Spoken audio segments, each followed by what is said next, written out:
अभी दिल्ली में एक केस हुआ है जिसमें कि हमने देखा कि एक दुकान पे काम करने वाला बच्चा 20 से 21 साल का था। उसे किसी ने बताया या उसने इंटरनेट पे देखा कि शमशान की साधना करने से एक प्रेत जो होता है वो सिद्ध हो जाता है और उससे आप जो चाहे वो काम करवा सकते हैं।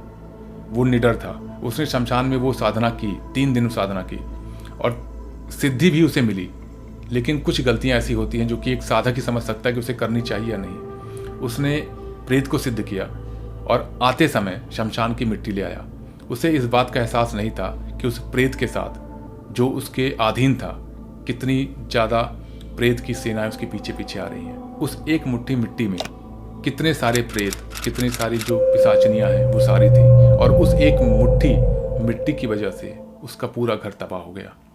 कुछ ही दिन में उसकी तबीयत खराब हुई, उसकी माँ की तबीयत खराब हुई, उसकी सिस्टर की तबीयत खराब हुई। जब तक वह समझ पाता उसकी माँ की मृत्यु हो गई, उसकी खुद की मृत्यु हो गई। सो ऐसी कोई भी आप साधना मत करिए कि छोटी सी लालच में कि आप उसे संभाल ही ना पाओ। शक्तियाँ मिलना बहुत आसान है, इसीलिए मैं कहता हूँ कि वो साधना आप करो जिससे भगवान भक्ति भाव से खुश होके वो वरदान आपको दें, भक्ति भाव से खुश होके आपके ऊपर कृपा करें।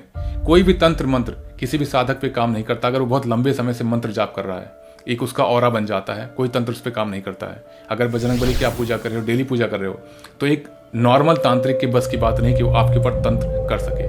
सो हम ऐसा क्यों होता है कि हम किसी न किसी तंत्र के पीछे भागते हैं कि हम सुरक्षित हो जाएं और ऐसी ऐसी तंत्र साधना कर बैठते हैं जिसके बारे में हमें कुछ इन्फॉर्मेशन ही नहीं है।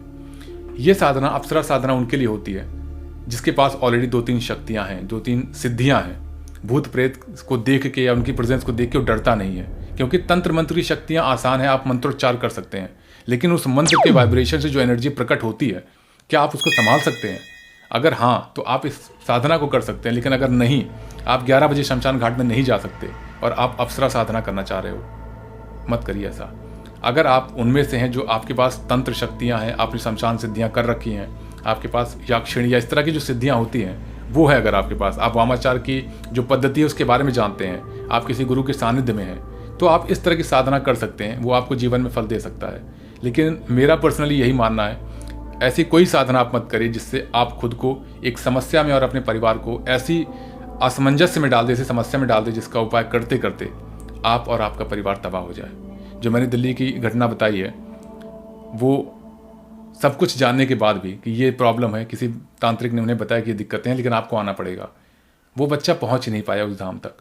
क्योंकि जब वो निकलता, अभी भी गूज़बम्स आते हैं कि जब वो बच्चा निकलता था, कहीं उसका एक्सीडेंट हो जाए, कहीं उसकी सिस्टर की तबीयत बहुत ज़्यादा ख़राब हो जाती थी। सो ऐसा आप में से कुछ मत करिए कि आप खुद तो भुगतान उस चीज़ का करें और आपका पूरा परिवार तबाह हो जाए।